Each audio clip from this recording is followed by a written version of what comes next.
Rodrigo Matos, o palmeirense Mancini e a equipe do UOL ali comentando a aproximação de Textor com Marinakis, que pode ser um futuro aliado dessa nova Eagle que o Textor está criando, e também a vitória do John Textor na Justiça Americana contra a Iconic, que é uma das sócias dele na Eagle, que está querendo ferrar ele ali nos bastidores, e John Textor conseguiu aí uma vitória na Inglaterra não, nos Estados Unidos, mas tem que buscar ainda a vitória na Justiça Inglesa, que é onde está localizada a Eagle Football. Além da cobertura aí do Sport Center sobre o Botafogo e Corinthians, e também tem nosso amigo Brownie, né, comentando sobre a possibilidade de TT e de Anthony, né? Ambos foram sondados pelo Botafogo.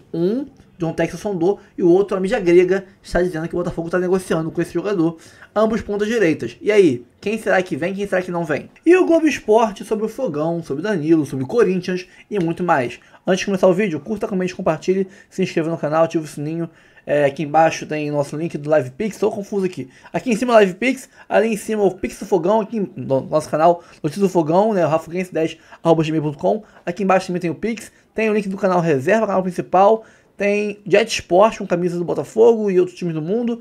Tem também nosso Instagram. E acho que é isso, né? E lógico, quem puder hypar o vídeo, dá uma moral hypando. Curta, comente, compartilhe. Se inscreva no canal, ative o sininho. Bora pro vídeo, depois a gente volta. Bom, hoje tem Botafogo e Corinthians e o Botafogo tá de olho no G4 do Brasileirão. O Lucas de Sena tá no Newton Santos e traz as últimas pra gente. Seja bem-vindo, Lucas.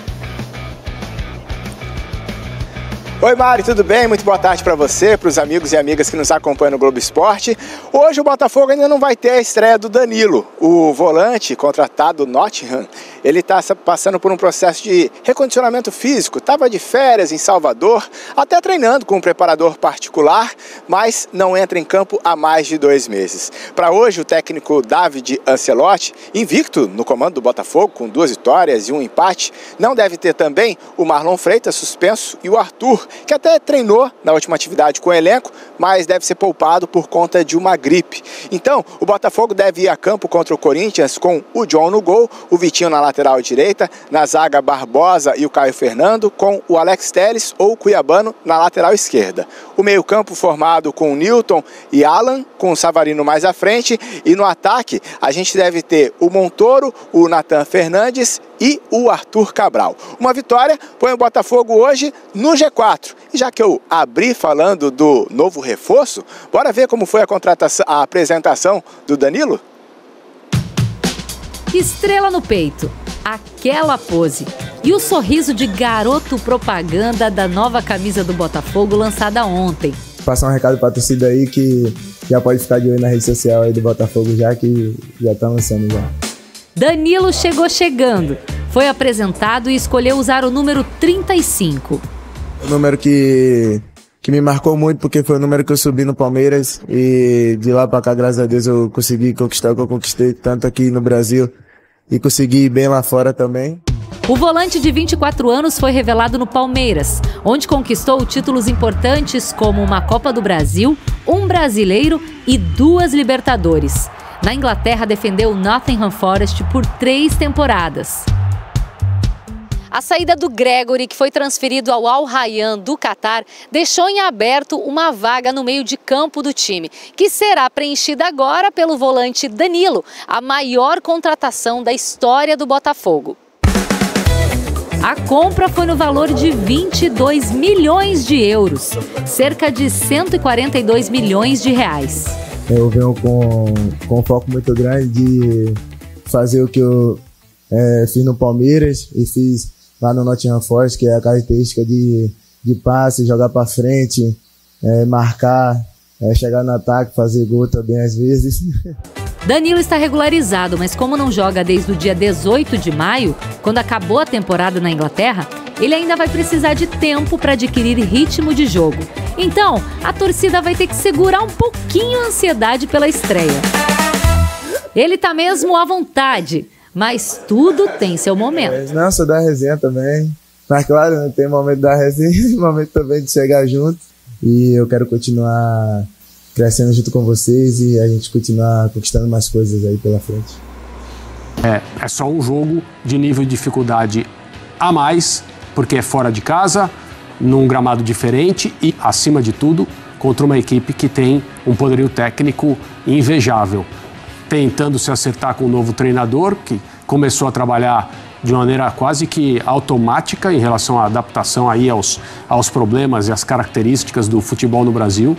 E o Corinthians, sem os reforços que o Dorival pediu, porque a condição de contratação praticamente inexiste, vai ter que ir rodada a rodada, tentando sobreviver. E o Dorival, inclusive dando indícios, Breler, de que pode colocar um time misto para enfrentar o Botafogo. Tem Copa do Brasil no meio da semana, é realmente uma sequência pesada de jogos. É o certo a se fazer, ainda mais olhando para o Botafogo e pensando no Campeonato Brasileiro. Será que o objetivo do Corinthians pode passar pela Copa do Brasil ou simplesmente se livrar de rebaixamento, esquecer todo o sofrimento de lutar contra o rebaixamento como aconteceu na temporada passada? Como é que você vê isso? Poupar no Brasileiro para o Corinthians nessa situação é um risco muito grande. Racionalmente, se o pensamento fosse frio, o Corinthians focaria bastante suas energias no Campeonato Brasileiro, mas tem Palmeiras, tem Copa do Brasil, por ser um clássico, o Corinthians também, a comissão técnica do Dorival, devem se apegar a essa possibilidade de passar do rival e evitar uma crise ainda maior. Porque se é eliminado da Copa do Brasil diante do Palmeiras, vai ter mais protesto, vai ter mais chiadeira da torcida. Então, naturalmente, eu consigo entender esse movimento e acredito que o gramado sintético é algo até secundário nisso, mas a maratona e Copa do Brasil no meio, enfrentando o rival, pesa mais. E do outro lado, tem um Botafogo que, se a gente olhar o David Ancelotti, ele conhece muito menos o futebol brasileiro, chegou há menos tempo do que o Dorival e já tem uma situação muito mais estável, porque o projeto esportivo do Botafogo dá essa solidez, oferece esse alicerce para o David trabalhar. É claro, contou também com um ótimo encaixe do Montoro no time, né? Agregou muito ali na criação de jogadas, um time que apresentou outra fluidez se comparado ao time do Mundial. Mas apesar dessa crise momentânea do Botafogo, saída do Renato Paiva, chegada do David, um técnico jovem ainda, o Botafogo consegue amortecer isso com um ambiente mais profissional, com capacidade de investimento, mas não só derramando dinheiro, mas fazendo um bom trabalho de scout, um bom trabalho científico por trás. Então, são cenários opostos. Naturalmente, o Botafogo favorito, um Botafogo que não perdeu depois do Mundial de Clubes, e o Corinthians lidando, né, com muita pressão fora de campo, pressão de torcida, pressão interna, e uma instabilidade política que, tô com o André, naturalmente já tem afetado no campo. Bom, o Yuri Alberto, ele foi relacionado depois da sua recuperação de lesão. Falávamos aqui sobre os reforços milionários do futebol brasileiro. Mostramos aí a imagem, o jogador que chega também por 22 milhões de euros. É o jogador mais caro da história do Botafogo. 24 anos, tem contrato até julho de 2029. Ele foi formado lá pelo Palmeiras. Estava no Nottingham Forest. Como é que você vê a chegada do Danilo no Botafogo, Breler? Providencial, Marcela, porque perde o Gregori, que ao lado do Marlon Freitas estruturava o meio-campo, principalmente na proteção à defesa. O Marlon Freitas é o jogador de mais saída, um cara com mais qualidade para chegar à frente. O Gregori ajudava muito ali não só na proteção à defesa, mas a dar combate quando o Botafogo saía na pressão para marcar. E o Danilo tem essas características mais próximas às do Gregori, embora eu veja que o Botafogo consegue. É claro que é muito difícil. O Gregori já virou uma referência no Botafogo por ter sido campeão brasileiro e da Libertadores, com grande importância para a equipe. Mas falando em qualidade técnica, em potencial, eu vejo que o Botafogo sobe de nível com essa contratação, porque o Danilo, além de um ótimo marcador, também tem muita qualidade com a bola no pé. Com o Marlon Freitas tende a se dar muito bem, né? Porque os dois tratam bem a bola. Então é mais de encaixe, mais de como o David vai fazer esse mecanismo funcionar, mas como jogador, a reposição foi não só a altura, mas para mim, até por ser um jogador mais jovem, jogador que pode também render retorno financeiro, o Botafogo foi muito bem no mercado ao trazer o Danilo. e sabendo, de novo, que nenhum jogador merece carregar a pressão de ser o atleta mais caro da história. O Danilo é um volante, um cara que no Palmeiras era ali muito operário, surgiu da base, mas não precisa ter essa grife toda, essa pressão da torcida. Valor é o que ele vale, por ser um jogador jovem que estava na Europa, se lesionou, tá bem agora para jogar no Botafogo, mas não para ser um protagonista, para ser mais um coadjuvante numa equipe que a grande característica é justamente não ter uma estrela. E o Danilo não precisa ser esse cara. Dito isso, ele será muito cobrado, porque vai ser lembrado por isso. Samuel Lino vai ser cobrado, Vitor Roque é cobrado. Não tem jeito, tem valor alto, a torcida olha de uma maneira diferente. André Kfouri, como é que você vê a chegada do Danilo ao Botafogo? Titular absoluto? Eu acho que ele tem condição de ser um dos protagonistas do time. Eu vou divergir um pouco do Breiler aqui.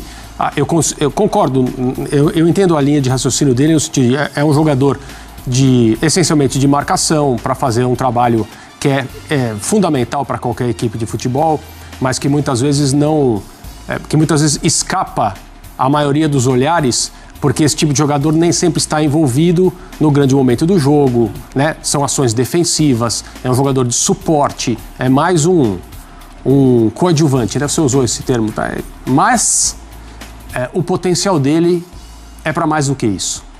E essa função hoje, ela é exercida nas grandes equipes de futebol do mundo, e o Botafogo se enxerga aqui no nosso quintal como um time desse quilate. Essa função do Danilo nessas equipes, ela é exercida por jogadores que conseguem fazer o outro papel, que com a bola também sabem jogar, sabem passar, tem clareza, tem visão, tem leitura, tem chegada. Eu acho que o Danilo pode crescer para ser esse tipo de jogador. Ele vai precisar de muita ajuda, ele vai precisar de orientações no sentido de fazer coisas que talvez ele até não saiba que tem capacidade para fazer e com excelência, mas isso faz parte do crescimento de jogadores com treinadores atentos, e tomara que a comissão técnica atual do Botafogo tenha dele essa impressão. Eu tenho a minha impressão é que ele deve ser um dos protagonistas do time, porque ele tem qualidade para ser um jogador de um perfil muito alto aqui no Brasil.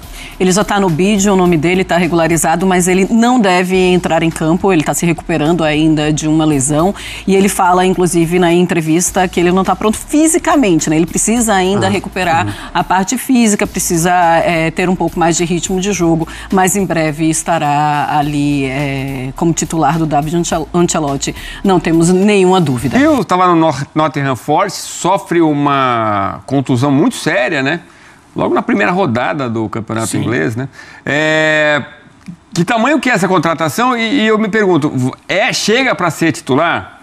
Porque tem briga, né? Tem jogador. Claro, o Gregory saiu, né? Sim. Mas temos o Marlon Freitas, tem o Alan. O que você acha dessa importância do Danilo? Chega para ser titular ou vai ter debate aí? Sempre é disputa, né? Mas eu acho que é um jogador que foi contratado com status de titular. Não é um substituto do Gregory, porque o Gregory é um volante mais marcador, aquele primeiro volante, o Danilo não é esse jogador.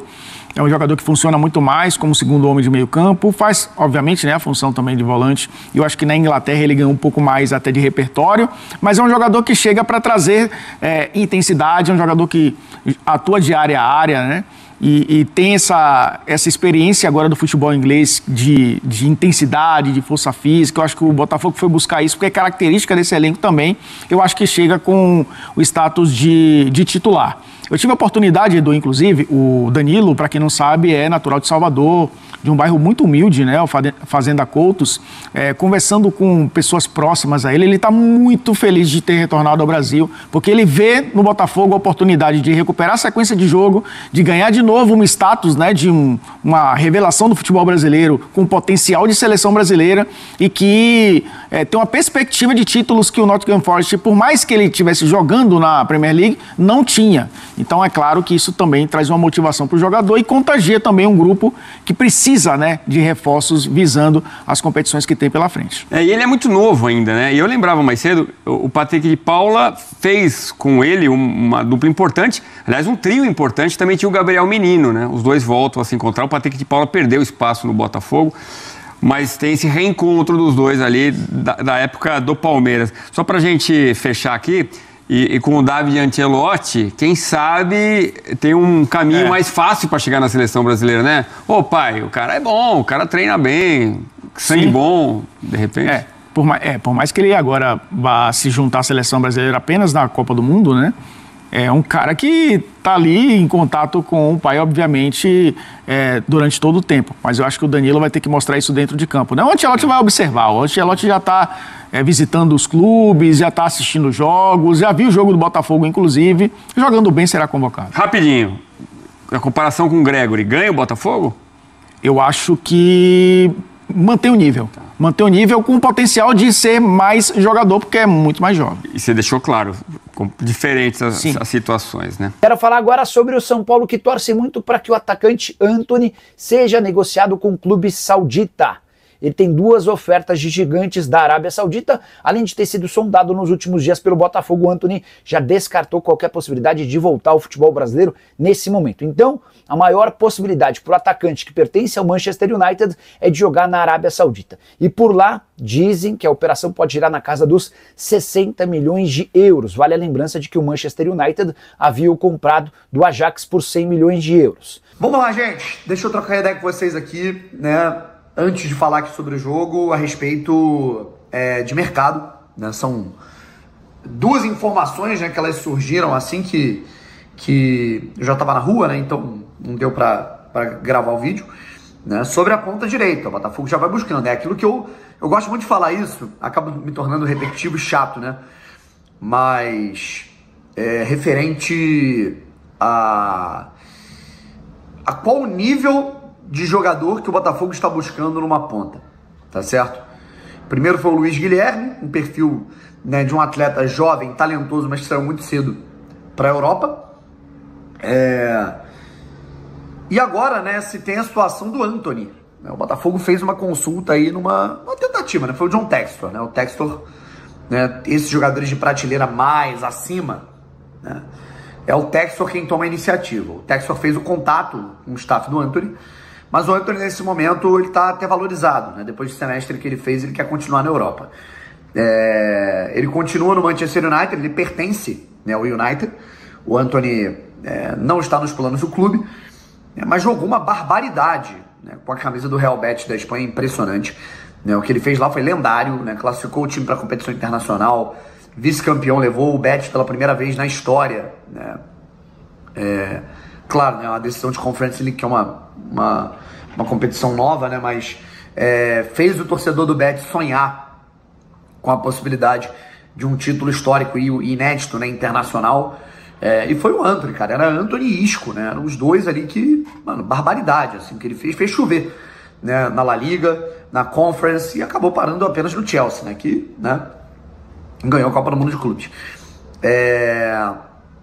E aí, cara, muito se falava nele jogando no Atlético de Madrid, muito se falava nele, numa possibilidade dele jogando no futebol italiano, né? Mas nesse momento ele continua no United.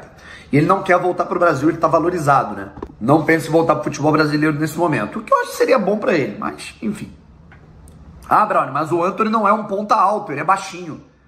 Beleza, mas joga pra caralho, ele compensa porque é o altíssimo do altíssimo nível, né? É um jogador mais baixo, mas é um jogador com 1 para 1 tão absurdo que ele vai no fundo. O Antony é impressionante. E, cara, outra possibilidade surgiu agora, né, que está sendo veiculada por portais gregos, beleza? Aí por isso que eu noticio aqui, por isso que eu falo, né, que são portais gregos que estão noticiando. Eu, pelo menos antes de gravar esse vídeo aqui, porque eu já vou sair de casa e tudo mais, tentei ligar para algumas pessoas, falar com algumas pessoas a respeito dessa notícia, né, e não obtive resposta. Pelo menos não ainda, né? Mas portais gregos informam que o TT é uma possibilidade para a ponta direita do Botafogo. O Botafogo está negociando com o jogador do Panathinaikos da Grécia. O TT trabalhou com o Luiz Castro, inclusive, né, que foi o primeiro treinador da era SAF. O Luiz Castro, inclusive, já contou em alguns lugares que ele tentou trazer o TT com ele pro Botafogo naquela época, um Botafogo com menos recursos financeiros, né, ainda sem a credibilidade que tem hoje no projeto, né, o TT acabou ficando no futebol europeu. O TT jogou muito no Shakhtar Donetsk da Ucrânia, e tá bem lá no Panathinaikos da Grécia, né? E agora ele chegar pro Botafogo, eu acho que resolveria sim o problema, tá? Eu acho que é um jogador que ele chegaria para resolver o problema da ponta direita do Botafogo, tá certo? Vamos torcer para que seja, primeiro, né, que tenha credibilidade essa informação, e segundo, vamos torcer para que ele de fato venha. Nosso primeiro tema aqui: Botafogo pode sair da Eagle e namora grupo de grego, Marinax. Aliás, rapaz, se você me chamar para comer um risoto a Marinax, eu vou, porque o nome é muito sugestivo, né? Olha aí os dois aí, o Textor e Marinax, lado a lado. Ô, Rodrigo, eu vou pedir a você, por gentileza, um preâmbulo dessa confusão toda, porque eu me coloco na posição do torcedor, para que ele possa entender o contexto, né, dessa confusão, né, do Textor saindo, ficando, voltando, agora com o Marinax. Cara, explica para a gente o contexto disso que está na tela, por gentileza. Vamos lá, Massini, o objetivo aqui é a gente mostrar qual é a situação atual e como pode se desenrolar o futuro do Botafogo, que ainda não está claro, né? E aí eu pesquisei, apurei aí com os processos judiciais, documentos, falei com pessoas, enfim, vamos lá. O Textor, ele construiu um grupo de clubes, uma MCO, que tem os clubes que a gente já sabe, Lyon, Botafogo, o time lá da RWD Molenbeek, que é da Bélgica, e um time universitário lá dos Estados Unidos. Esse grupo, ele tem sede no Reino Unido, 3 empresas lá chamadas Eagle, com umas diferenças no final, elas são os donas desse grupo. E o Textor, ao contrário do que todo mundo pensa, ele não usou só dinheiro dele, na verdade o dinheiro dele é minoritário, ele pegou dinheiro com 2 investidores principais, que a gente está descrevendo aí, essa Iconic, que é uma empresa americana, Iconic Sports, né? Eles criaram até uma empresa específica para investir, e a outra é essa Ares Management, né? A Iconic entrou como? Ela botou 75 milhões de dólares e se tornou acionista da Eagle. Ela tem 15% do grupo Eagle. E a Ares Management não é acionista, mas ela emprestou em torno de 500 milhões de dólares para o Textor para comprar o Lyon. Então, esses são os dados. Aí ela tem esse crédito contra o Textor, que é o valor. Então, tem 2 disputas paralelas aí. Uma da Iconic. Quem está disputando o controle da Eagle com o Textor? Essa Iconic e a Ares Management. A Iconic tem um processo nos Estados Unidos. A Iconic, vamos explicar aqui como é que se deu o negócio. Eles aplicaram 75 milhões de dólares e, em troca disso, além das ações, ia ser aberta, a Eagle ia se tornar uma empresa pública. Uma empresa para ser vendida para outras pessoas também, enfim, ter vários investidores. Esse era o projeto do Textor com essa Iconic. O projeto não deu certo. Só que tinha garantias. Quais eram as garantias? As garantias eram, uma, que o Textor ia ter que recomprar as ações com juros, que hoje dá 94 milhões de dólares, que ele não fez. A empresa pediu para ele recomprar agora em junho de 2025 e ele não recomprou. E aí, a segunda garantia que eles tinham o meu dinheiro vale todas as ações do Textor. Isso está num documento e o próprio Textor reconhece. Se você não recomprar, eu fico com todas as ações e o controle da Eagle. O que eles fizeram? Pegaram esse documento e agora, no dia 15 de julho, mandaram para o conselho da Eagle, ou seja, em quem manda todo... Sempre deixar claro, o conselho da Eagle é quem manda no Botafogo, quem manda no Lyon, quem manda em todos esses clubes. E virou e falou assim, me dê todas as ações. Tem lá uma carta no processo judicial nos Estados Unidos. Me dê todas as ações do Textor, eu passo a controlar a empresa agora. O Textor, em abril, entrou com um processo judicial nos Estados Unidos, pedindo uma liminar para impedir que ele perdesse o controle. Ele conseguiu agora, nessa semana, uma decisão que liminarmente impede a empresa de tomar ele hoje é ainda o majoritário dentro da Eagle. E qual é a alegação do Textor? Ele diz que foi enganado pela empresa. Ele diz que a empresa ia levantar o dinheiro, mas não levantou porque tem sócios russos, e aí teve a guerra da Ucrânia e da Rússia, e aí ela não conseguiu levantar dinheiro, porque ela não tinha dito para ele que o dinheiro vinha da Rússia. Então, aquela história, você lembra que se falava da Rússia e tal, de fato, o próprio... E aí não sou eu que estou dizendo. No documento judicial, na ação, o Textor diz que os sócios dele, da Iconic, têm ligações financeiras com a Rússia. Com que russos? Porque é fácil a gente falar qualquer russo, né? São os donos do Alfa Bank, que é o principal banco privado russo, que foi sancionado pelos Estados Unidos. Os Estados Unidos congelou todas as ações, a gente ligado ao Putin, inclusive. Um dos 4 citados lá foi ministro do Putin. que ele diz que são ligados a esse pessoal da Icônica, os sócios da Icônica. Estou tentando contar aqui devagar, porque é uma coisa bem complexa o caso, né? E aí ele diz que foi enganado, e por isso ele conseguiu uma primeira decisão, dizendo, vamos esperar um pouco, ainda não vou dar para essa empresa, a Icônicos, o controle, e por enquanto ele está levando. Só que a empresa, a Icônica, entrou com uma ação hoje, né, com a resposta dela, dizendo, olha, não enganamos ninguém, temos aqui um documento, e a gente quer que seja cumprido, e não é aqui que tem que ser decidido, é no Reino Unido. E ela tem um processo contra o Textor no Reino Unido. Então você vai ter duas ações paralelas para essa Iconic tentar tomar o poder do... E aí, se perder desse jeito, não tem nem negociação, porque todos os ativos que estão lá, inclusive o Botafogo, essa Iconic passa a ter o dinheiro. O Textor precisa ganhar essa ação para ainda ter poder dentro dela. Em paralelo, a Ares Management, que não é sócia, mas que tem esses 500 milhões emprestados, ela não tem participação no conselho da Eagle, porém ela tem 500 milhões para cobrar do Textor. Então ela tentou derrubar o Textor do poder no Botafogo. Ela virou e falou, por pressão, falou assim, meu dinheiro é meu, eu quero comendar todos os ativos que estão aqui. A Associação Botafogo, que óbvio tem uma relação muito próxima com o Textor, defendeu o Textor, assim como todos os funcionários. Mandaram uma carta dizendo que se tomassem o poder do Textor, todo mundo ia embora e tal, não sei o que. Isso teve efeito e a Ares recuou. O que aconteceu? Textor e Ares começaram a negociar um distrato, um rompimento. O Lyon fica na Eagle e o Botafogo sai da Eagle e vai para uma empresa nas Ilhas Caimã, que o Textor já tem até arrumado ali para fazer essa operação. Só que tem um encontro de quando as pessoas falam assim, não, o Textor vai comprar o Botafogo, recomprar e botar nas Ilhas de Caimã e acabou. Não é assim. Ele criou um monte de dívida lá dentro. Os caras não vão ficar sair com as mãos abanando. O que você vai ter que ter é um encontro de contas. O cara vai falar assim, você me deve isso aqui, você me deve isso aqui, e aí você vai saber, dentro dessa negociação, qual seria o destino do Botafogo entre a Ares e o Textor. O Textor tem ali uns trunfos, como alguns créditos que estão em nome do Botafogo. O Botafogo emprestou dinheiro para outros clubes do grupo. Então, ele vai usar ali um encontro de contas. Resumo dessa história, então. Ele tem que ganhar duas disputas. Uma disputa judicial contra a Iconic. Se ele perder, acabou. Ele perde o ativo. E duas, essa negociação com a Ares, que ele tem que, de alguma forma, tirar o Botafogo de dentro do grupo Eagle. Se ele conseguir, ele vai precisar de financiamento. E aí entra o namoro dele com o Evangelos Marinakis, que é o dono lá do Nottingham Forest e do Olympiacos. Ele está com uma aproximação muito grande. Teve duas negociações agora de jogador, vendeu o Igor Jesus e o Jair Cunha por valores que eram abaixo do que a gente estava pensando no mercado, e ele comprou o Danilo muito mais caro. Né? Comprou o Danilo pelo mais caro do que o Palmeiras tinha vendido. Todo mundo entende que essas negociações vão além de simplesmente mercado. Eles têm um namoro, foi a informação que eu ouvi, para um possível novo MCO. Como que funcionaria esse MCO? Você criaria um novo grupo e ele ia estabelecer alguma espécie de relação ali com o Marinakis num novo grupo, seja independente, que vai ter um tipo de parceria, enfim, isso aí não tá. Mas primeiro ele precisa desenrolar o problema que ele tem ali, que é primeiro, a ação judicial da Iconic, que está tentando tomar o Botafogo e todos os clubes, e a outra da Ares, que ele está negociando ali, ele já perdeu o Lyon, mas a Ares vai ter essa negociação de encontro de contas para saber se ele mantém o Botafogo ou não. Então é uma relação muito complexa, é um negócio muito complexo, não vai ter um desenrolar assim de uma hora para outra, vai ter várias decisões judiciais, várias negociações e tal, e o futuro do Botafogo está nisso aí.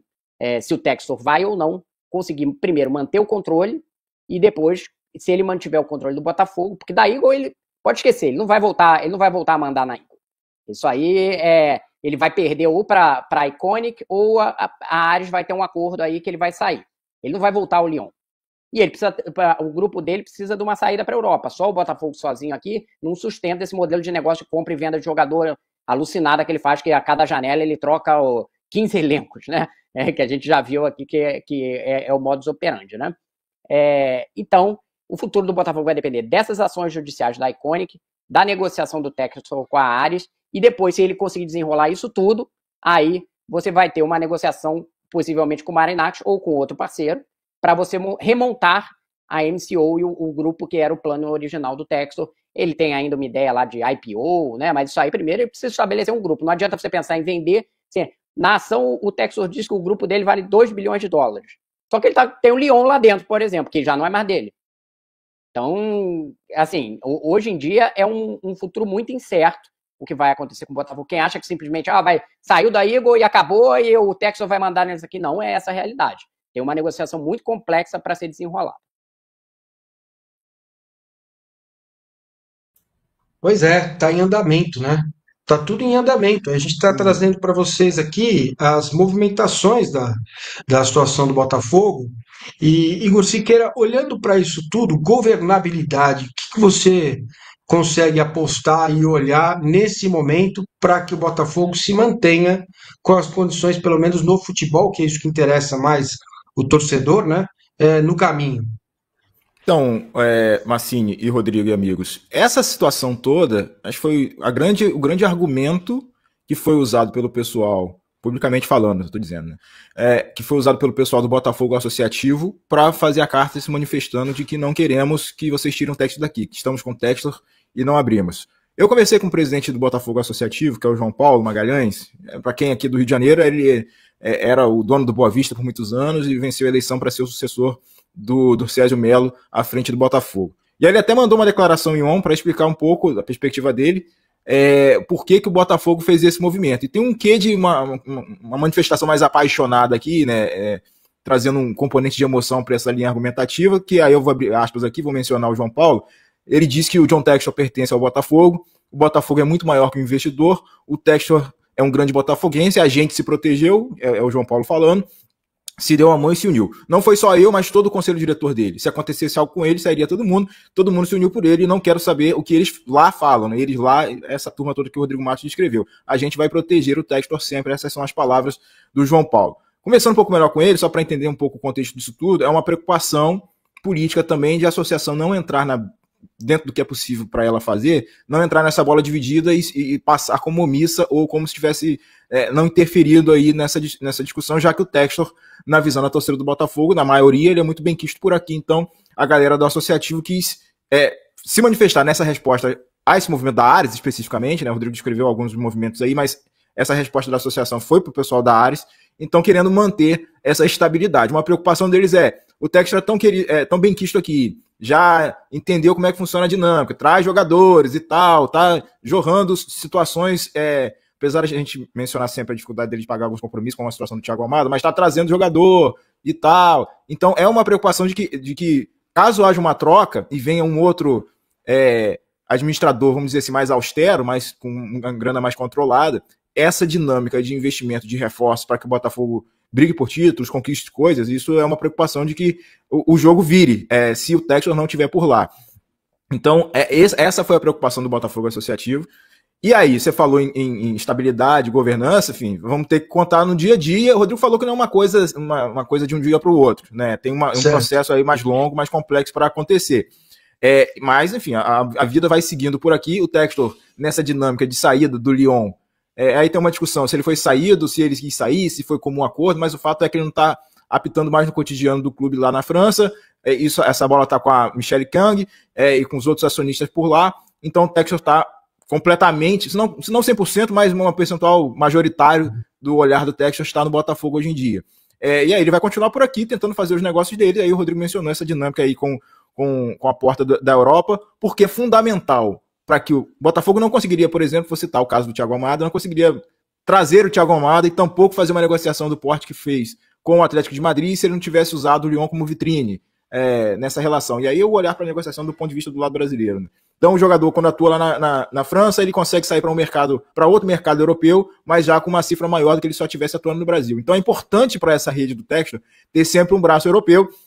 Ele concretizou a venda, inclusive ontem saiu a confirmação da venda do Crystal Palace, e aí ele pode ter alguma outra participação acionária em outro clube na Inglaterra. Ficaria, né, sem o Crystal Palace, ficaria capenga nessa dinâmica na Premier League, então pode ser um caminho fechar com o Marinax, como o Rodrigo está contando, para ter um braço lá, então seria esse braço o Nottingham Forest.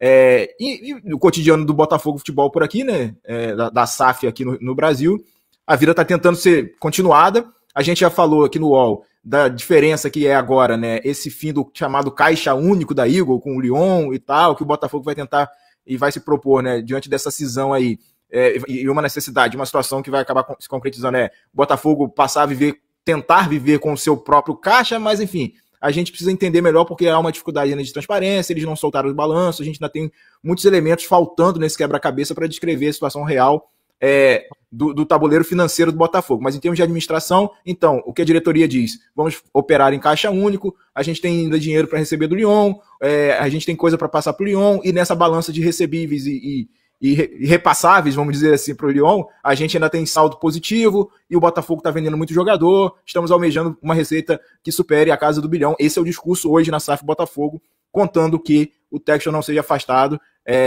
claro, nessa dinâmica que o Rodrigo explicou, enfim, nessa tentativa de manter o Botafogo competitivo por aqui. Acho que esse é o cenário que diz respeito ao lado brasileiro, do porquê que a associação se meteu nessa, e como que o pessoal da SAF está enxergando administrativamente o Botafogo. As dívidas do Botafogo e a associação estão sendo pagas? O relato deles é que tem um bom entendimento para que isso avance, sim, para que esse pagamento continue. Então, quem está no lado associativo está satisfeito com a relação com a SAF hoje. Esse é o resumo da ópera. E tem uma discussão sobre recuperação judicial, enfim, tá no regime centralizado de execuções, melhor dizendo, né, não é recuperação na RJ, é regime centralizado de execuções, que o Botafogo já fez os acordos com vários credores, que está pagando a sua situação toda, enfim, essa dinâmica a SAF implementou. Então, hoje, as cabeças do clube associativo estão satisfeitas com essa dinâmica, não querem que o Textor saia, para que a roda continue girando dessa forma que está girando para o lado deles por aqui. Rodrigo, a legislação brasileira não protege o clube, o negócio, quer dizer, vai rachando, vendendo, dividindo, implodindo, fazendo diferente, não há nada que proteja essa questão? Só corrigindo o Igor, o Botafogo está em recuperação judicial, né? Desde o ano passado ele entrou com pedido. Isso. Em RJ, né? Enfim, está com uma negociação de pagamento com os credores por meio de recuperação judicial. Então, Massini, sim, eu acho que tem uma lacuna na legislação brasileira, e eu não digo nem na legislação do governo, eu digo na própria CBF, que é tratar porque você criou a SAF, e todos os países que têm donos, eles têm alguma regra de como o cara vai vai comprar um clube. Não é assim, eu vou chegar a comprar um clube, só quem é a associação que vê. As regras, às vezes, são meio frouxas. A da Premier League, por exemplo, é uma regra que permite donos, muitas vezes, com capital suspeito. Já aconteceu vários aí que entraram, quebraram o clube, mas tem alguma regra. A Premier League tem que aprovar, alguém que vai vender e comprar um clube tem que ser aprovado para a Premier League. Em outras ligas também. Você tem que ter uma aprovação ali da liga, que eles chamam tem lugares que chamam de integridade, que é dar uma verificada em que dono é aquele ali, de onde que vem o capital. Eu sei que existe essa discussão na CBF, mas hoje não existe regra nenhuma.